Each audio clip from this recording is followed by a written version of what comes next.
No maid lasted with the billionaire's new wife until a new black maid did the impossible. The bucket of dirty water spread across the Italian marble floor like a small flood. Victoria Richards watched from the staircase, holding her teacup like a crown while the 42-year-old woman knelt to clean up the mess she had made. "Third time this week someone's blocked my way," Victoria said, descending the steps with the calculated elegance of someone born to humiliate. "I'm not in the mood for this." Diana Santos didn't say a word. She just picked up the mop and got to work, her soaked slippers making a wet sound against the floor. The other employees whispered in the hallway. Another one who wouldn't last a week, but they didn't know Diana at 42. She had buried her pride long ago when her 9-year-old daughter needed heart surgery, and the hospital bills began to pile up like a silent avalanche. Diana wasn't there to make friends or defend her dignity. She was there to survive. The mansion on Bishop Drive was known for two things: its breathtaking view of the bay and its impossible employee turnover. In 6 months, 9 maids had walked out the same black door, some crying, some silent. One even forgot her shoes in her rush to escape. Victoria was the second wife of William Richards. A 58-year-old oil tycoon, she was 33, had perfect skin, and a tongue sharp enough to cut glass. The older employees whispered that she made up for the age difference with extra cruelty, as if she needed to constantly prove she deserved to be there. "Do you understand English?" Victoria asked, watching Diana dry the floor. "Because when I speak, I expect a response. Yes, ma'am," Diana replied quietly, still working. "Good. Because disorganized people make me nervous. And when I get nervous..." Victoria left the sentence hanging in the air like a veiled threat. Diana nodded, finishing cleaning. But as she worked, her eyes caught something Victoria didn't notice: the small security camera in the corner of the room, capturing every second of this gratuitous humiliation. Victoria climbed the stairs, satisfied with yet another display of power, unaware that she was dealing with someone completely different from her previous maids. Diana wasn't just another victim desperate for a job. She was a woman who had learned to turn pain into strategy. And as she dried her hands on her apron, an almost imperceptible smile crossed her face. If you're enjoying this story of how patience can be the most powerful weapon against arrogance, don't forget to subscribe to the channel, because what Diana would do in the coming days would prove that sometimes the quietest person in the room is exactly the one you should fear. Diana's first days at the Richards mansion followed a cruel and predictable pattern. Victoria woke up at 9 in the morning, demanding coffee at exactly 72 degrees, not hotter, not colder. When Diana got the temperature right, Victoria complained about the sugar. When she got the sugar right, the cup was dirty. When the cup was perfect, the coffee had gone cold. "Are you hard of hearing?" Victoria asked on the 4th morning, deliberately spilling coffee on the $5,000 Persian rug. "Because I swear I explained yesterday how I want my coffee." Diana knelt down to clean the stain, discreetly watching as Victoria posted a selfie on Instagram with a caption: "Some days you have to teach people how to do things right. Madam Life Note Standards, 15,000 likes in 20 minutes. What Victoria didn't know was that Diana had worked as an administrative manager at a hospital for 12 years before her daughter Emma needed a second heart surgery. The medical bills had eaten away at her savings, forcing her to take any job that paid enough to keep the appointments coming. Diana knew women like Victoria well. She had dealt with the wives of arrogant doctors who treated the staff like furniture. The difference was that now she had to swallow every humiliation in silence, because Emma depended on that $3,500 a month paycheck. "My last maid lasted exactly 4 days," Victoria said casually as Diana folded clothes. "You know why? Because she thought she could play smart with me. She quickly found out that I don't tolerate insubordination." Victoria opened her laptop and showed the screen to Diana. It was a post in a closed Facebook group called Elite Ladies Network, where she had written, "Does anyone have any recommendations for a maid? The last one I hired was completely incompetent, and I had to fire her. These people don't understand that quality comes at a price." 143 supportive comments from other madams shared similar stories about the difficulty of finding good help these days. Diana read everything silently, but mentally noted every detail. Victoria didn't just humiliate her employees personally. She exposed them publicly to her wealthy friends for entertainment. "You can read, right?" Victoria laughed. "Or do you want me to translate?" "I understand perfectly, ma'am," Diana replied calmly, continuing to fold the clothes with military precision. The following week, Victoria stepped up her psychological games. She hid the vacuum cleaner and then yelled at Diana for not cleaning properly. She changed the Wi-Fi password and accused Diana of stealing internet when she tried to check messages about Emma during her lunch break. The worst came on Friday. Diana was cleaning William's office when she found an open folder on his desk. Documents about donations to the Children's Heart Foundation. the same organization that had helped with part of Emma's surgery costs. Victoria walked into the office at that moment and saw Diana looking at the papers. "Curious, aren't you?" Victoria said, snapping the folder shut. "My husband loves to play the philanthropist. He donates thousands to these useless charities that just encourage dependency in people who should be solving their own problems." Diana felt the blood drain from her face, but she kept her expression neutral. "You know what I always say to him?" Victoria continued, clearly amused. "Charity begins at home. Why waste money on strangers when we could be renovating the beach house?" That night, Diana called Emma from the small maid's room. Her 9-year-old daughter sounded tired but excited to tell her about the new book she was reading at school. "Mommy, when are you coming home?" Emma asked, her voice heavy with longing. "Soon, sweetheart. Mommy just needs to work a little longer to make sure you stay strong and healthy." After hanging up, Diana opened a small notebook where she wrote down Victoria's schedules, comments, and behaviors. Every humiliation was documented with a date, time, and context. Every malicious post on social media was screenshotted and saved. Diana wasn't just a desperate maid trying to survive. She was a woman who had learned to turn every blow into fuel for something greater. And while Victoria slept peacefully in her silk bed, convinced of her superiority, Diana quietly planned something that the arrogant madam would never see coming. Because sometimes the quietest person in the room isn't being submissive. They're gathering ammunition. And when you underestimate someone who has everything to lose and nothing to fear, you're about to discover that patience can be the most lethal weapon of all. Diana's second week at the mansion began with Victoria testing new limits of cruelty. During breakfast, she posted a video on TikTok showing Diana cleaning the floor with a caption, POV, "You have to supervise every move because some people just don't understand quality standards." The video reached 50,000 views in 2 hours. Diana watched it all from the corner of the kitchen, mentally adding another piece to the puzzle she was putting together. Every post, every mean comment, every public humiliation was being meticulously cataloged in her little notebook and digital backup. "Did you see my video?" Victoria asked casually as Diana served lunch. "My followers loved it. Some even asked if you were available to work for them too." She laughed loudly. "Obviously," I told them. "You're still on probation." What Victoria didn't know was that Diana had spent the last 3 days doing much more than just cleaning the mansion. During the early hours of the morning while the family slept, she used the office computer to research the Richards family extensively, their companies, and most importantly, William's donations to charitable organizations. That's how she discovered something fascinating. William Richards didn't just donate to the Children's Heart Foundation. He was a member of the board of directors and had recently increased his contributions significantly, specifically for pediatric heart surgery cases involving low-income families. On Wednesday, Diana had her first real stroke of luck. While organizing William's office, she overheard a phone conversation that would completely change her strategy. "Dr. Martinez, I understand completely," William said on the phone, walking across the room without noticing Diana silently rearranging books. "The foundation needs more documented cases to show the real impact of our donations. Personal stories always touch other donors more." Diana froze. Dr. Martinez was the pediatric cardiologist who had operated on Emma. Of course," William continued. "If you have any current cases of families struggling to pay for procedures, that would be perfect for our presentation next week, especially if they have an inspiring story of overcoming adversity." When William hung up, Diana was finishing organizing the last shelf, but her mind was racing. A bold idea was beginning to take shape that night. Diana did something she hadn't done in months. She called her former boss at the hospital, Dr. Sarah Chun, with whom she had worked for a decade before medical bills forced her to seek higher-paying jobs. "Diana, what a surprise. How are you and Emma?" Sarah's warm voice brought tears to Diana's eyes. "We are surviving, Sarah. Actually, I am calling because I need a very specific favor." Diana carefully explained her situation, omitting the most humiliating details but emphasizing that she was working for a family with connections to the children. "This Heart Foundation. Interesting," Sarah said thoughtfully.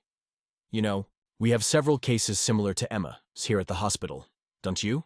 Desperate families, children in need of expensive surgeries, and coincidentally, Dr. Martinez mentioned that they are looking for cases for an important presentation."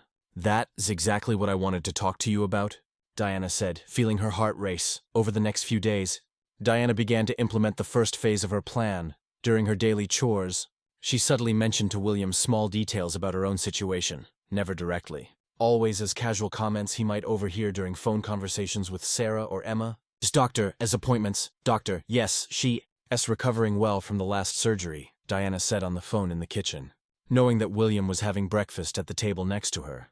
The problem is that we need specialized care. But insurance only covers 60%. No, I can't miss work right now. I need to keep this job. William began to pay attention. Diana could feel his curious glances, see him pause his activities when she talked about Emma. He was a successful businessman, but he was also a father. He had lost his first wife during the birth of a daughter who did not survive. The pain was always there, disguised under his professional composure. Meanwhile, Victoria intensified her attacks. She discovered that Diana had used the office computer during the night. The security cameras had recorded it and exploded. "You thought I wouldn't find out?" Victoria shouted, waving her finger in Diana's face. "Using our private property without permission? That is a breach of contract and grounds for immediate dismissal." Diana remained calm. "I apologize, I needed to check some information about my daughter's medical treatment. I didn't. To access anything personal, I don't care. You have no right to touch anything that isn't." To your cleaning duties, Victoria was clearly losing control. "And since you want to use a computer so badly, how about scanning all the files in the office by hand? You have until Friday." It was an impossible task. Hundreds of documents that would take weeks to scan manually. But Diana nodded calmly. "Of course, I'll get started right away." What Victoria didn't realize was that this punishment would give Diana complete access to William. As personal and business files, including all correspondence with charitable organizations, donation records, and most importantly, his contact list of other philanthropists and board members. That night, while digitizing the files, Diana discovered something that made her blood boil. Victoria had intercepted and blocked at least 3 attempts by William to increase the family as donations. There were emails where she argued that too much charity creates dependency, and that the money would be better invested in more strategic causes, such as the beach house renovation she wanted. Even more shocking, Victoria had used the couple's joint account to make a $50,000 donation to a charity organization that was actually a luxury spa disguised as a retreat where she and her friends went every month. Diana photographed everything. Every email, every bank transfer, every fraudulent receipt. And then she discovered the final piece of the puzzle: the children. As Heart Foundation presentation was scheduled for next Monday, and William was going to give a speech about how personal stories of overcoming adversity inspire others to contribute to noble causes. Sitting alone in her office at 2 in the morning, surrounded by evidence of Victoria's hypocrisy, and with a plan taking shape in her mind, Diana smiled for the first time in weeks. It wasn't a smile of joy. It was the smile of someone who had finally found all the pieces needed to build something her oppressors would never see coming. Victoria thought she was punishing Diana by forcing her to work with the archives. But in reality, she had just handed her maid all the tools she needed for her own destruction. And the most ironic thing of all was that Victoria's own arrogance, her compulsive need to document and control everything, would be exactly what brought her down. Because sometimes the most dangerous person in the room isn't the one who shouts the loudest or bangs their fists on the table. It's the one who works quietly in the wee hours of the morning, turning every humiliation into fuel for revenge so precise and devastating that it will not only change their own life, but completely rewrite the rules of the game. Monday arrived with a perfect autumn morning. Victoria woke up excited, posting a morning selfie with a caption, "Ready to support my husband as charity presentation today? Power couple, philanthropy, launched blessed, 53,000 likes in an hour." Diana served coffee at the exact temperature as always. But this time, when Victoria picked up her phone to check her notifications, she found something unexpected. A direct message on Instagram from an account called Truth About Charity, Mrs. Richards. "You may want to check your email before today's presentation. Some interesting information about your philanthropic activities may be relevant." Victoria frowned, annoyed. Probably just another hater trying to get attention, but curiosity got the better of her, and she opened her email. What she found made her blood run cold. A complete folder with screenshots of all her fraudulent transactions. Emails where she diverted charity donations to her personal retreats. Bank records showing $50,000 donated to the luxury spa. And worse, private conversations where she mocked the pathetic families William helped through the foundation. "William!" she screamed, running to the office. "Someone hacked our accounts, but William wasn't there." He had left early for the foundation's preparatory meeting, and Diana was calmly organizing the dining room as if nothing had happened. "You," Victoria pointed her finger at Diana. "You did this." Diana looked at her with a genuinely confused expression. "Did what, ma'am?" Victoria held her phone up to Diana. This face, these lies, these false accusations. Diana examined the screen carefully as if seeing it for the first time. I don't understand, May. These are your emails, your transactions. How can they be fake if they have your digital signature? That's when Victoria realized the true horror of the situation. They weren't fakes, they were real. Every screenshot, every document, all authentic, meticulously collected from her own files during those nights. Diana had spent digitizing documents as punishment. Victoria's phone began to ring incessantly. First, a journalist from a local celebrity blog, then 3 other reporters. Apparently, the same folder had been sent simultaneously to 6 different media outlets.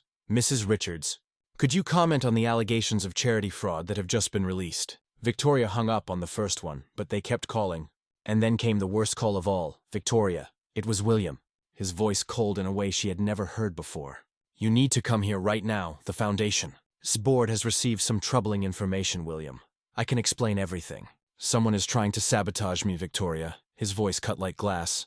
Doctor, Martinez just showed me emails from you where you refer to the families we help as social parasites looking for handouts. You wrote that with your own email address.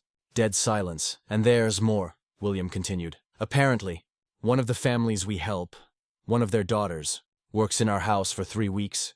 Victoria felt the world crumble. Wait, you were saying that? Diana Santos, mother of Emma Santos, 9 years old, heart surgery sponsored by our foundation. The same Emma you called another lost cause, draining resources from productive people in an email to your friends? Victoria looked at Diana, who was calmly folding napkins on the dining room table. Their eyes met, and for the first time in weeks, Diana smiled. Not a malicious or vengeful smile, a sad, almost maternal smile. The presentation has been cancelled, William said, and you are no longer welcome at the Foundation. In fact, they are considering legal action. Victoria hung up and turned to Diana. Trembling with rage, you destroyed me. You planned this from day one. Diana stopped folding napkins and looked directly at Victoria. No, Ma, I came here to work and take care of my daughter. You destroyed yourself. I just documented it. You're a snake. A parasite who infiltrated my home. You know what's ironic? Diana said, her voice calm as ever. If you had simply treated me like a human being, none of this would have happened. I would have worked quietly, earned my salary, and you would never have known who I was. Victoria tried to fight back, but the words wouldn't come because deep down she knew Diana was right. The phone rang again. This time it was a TV reporter asking if she would like to give an interview about the allegations of philanthropic misconduct. In the background, she could hear other phones ringing. Assistants, socialite friends, probably all wanting answers. Diana grabbed her purse and headed for the door. Oh, one more thing, she said, pausing in the doorway. Dr. Martinez was so impressed with the family dedication shown in the documentation you sent that he has decided to create a special program for children of domestic workers. Emma will be the first beneficiary. Free monthly consultations for the next 5 years. Victoria collapsed into her chair, watching Diana walk out the same door through which 9 previous maids had fled in tears. But this time, she was the one crying. As Diana walked through the garden toward the gate, she could hear Victoria's phone ringing incessantly inside the house. Each ring was another crack in the perfect facade Victoria had built. And the most poetic thing of all was that Victoria had personally provided all the tools for her own downfall. From access to the files to the narcissistic compulsion to document every cruel thought online, Diana didn't turn back to look. She had a daughter to pick up from school and a new life to build. A life where dignity wasn't, and a luxury only some could afford. But a right she had reclaimed with the most powerful weapon of all. The truth patiently collected and strategically revealed. Because sometimes the most dangerous person in the room isn't to the one who shouts the loudest or breaks things. It is the one who watches silently as you build your own guillotine.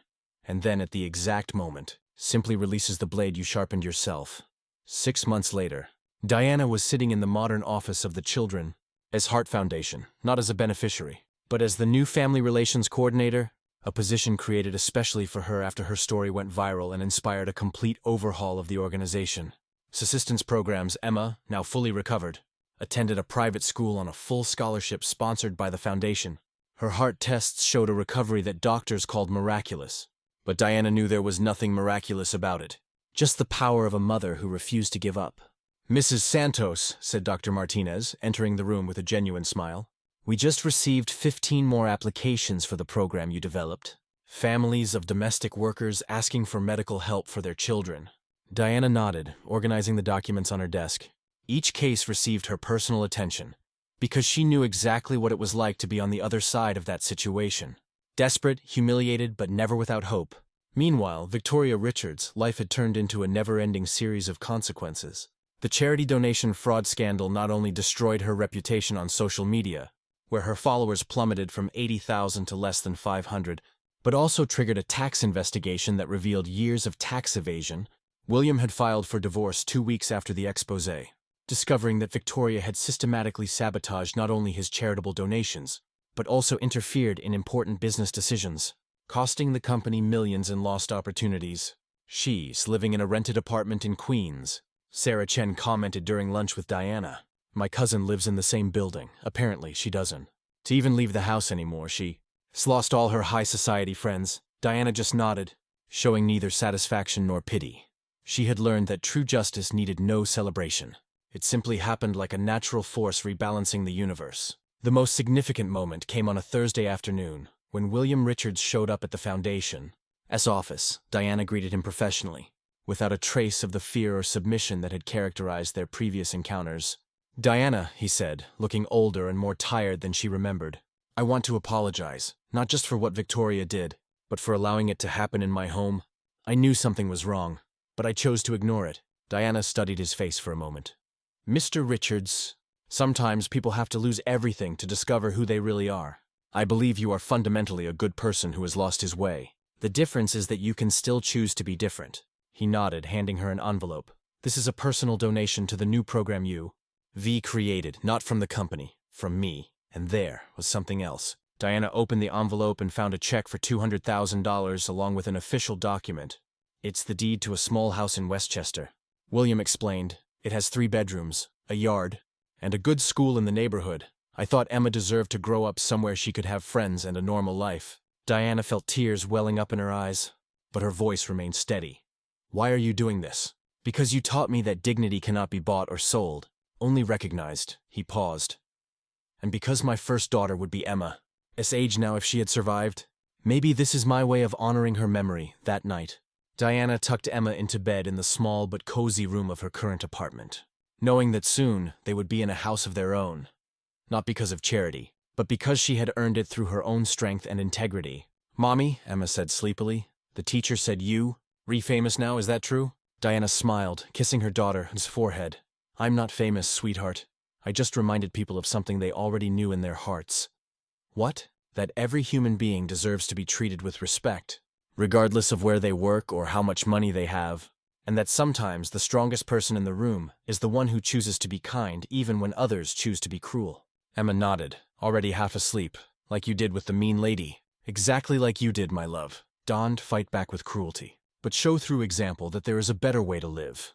While Emma slept, Diana sat on the small balcony of her apartment, looking at the city lights. In just a few months, she had gone from humiliated maid to respected coordinator, from desperate mother to advocate for other families in similar situations. But the greatest victory was not professional or financial. It was proving to herself and to Emma that dignity is not something others can take away from you. It is something you carry within, regardless of where you are or how others try to make you feel. Victoria Richards had tried to break her spirit with humiliation and cruelty. Instead, she had unwittingly created one of the most powerful voices in the fight for labor rights and social justice. Sometimes the person who tries to destroy you ends up becoming the best teacher about who you really are. Diana's true revenge was not Victoria's downfall. It was building a life so full and meaningful that any attempt to diminish her became irrelevant. She had learned that you don't defeat cruel people by becoming cruel yourself. You defeat them by becoming so unbreakably kind and strong that your very existence exposes their spiritual poverty. If this story of how patience and dignity can transform injustice into purpose touched your heart, subscribe to the channel.